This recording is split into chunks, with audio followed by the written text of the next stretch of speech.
دیا جناب علی سائنس کی کرشمہ سازیاں کسی بھی انسان سے پوشیدہ نہیں مگر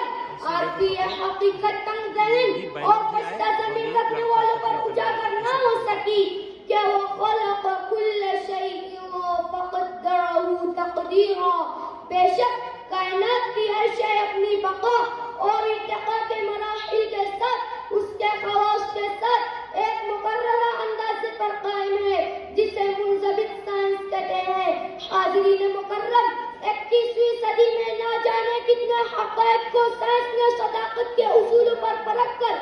درست کہا جو 1450 سال قبل ہی تدبر کرنے والوں کے روبرو پیش کر دیے گئے۔ وہ طہارت و پاکیزگی کے اصول ہو یا سونے بیٹھنے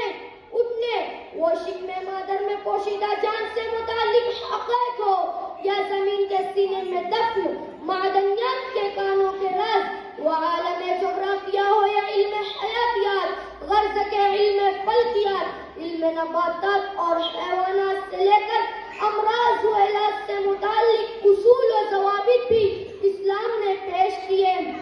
غرض کے زندگی کے تمام اصول و ضوابط اللہ اور اس کے رسول کے فرمودہ جن پر اہل دانشور دور میں تدبر و تحقیق کے ذریعے صداقت کا ٹیگ لگاتے آئے ہیں،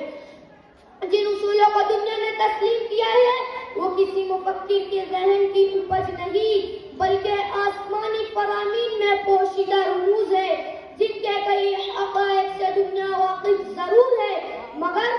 اب بھی کئی حقائق سے آشنائی حاصل کرنا باقی امر ہے۔ القصہ مختصر کے دیدے بینا بھی کر خدا سے قلب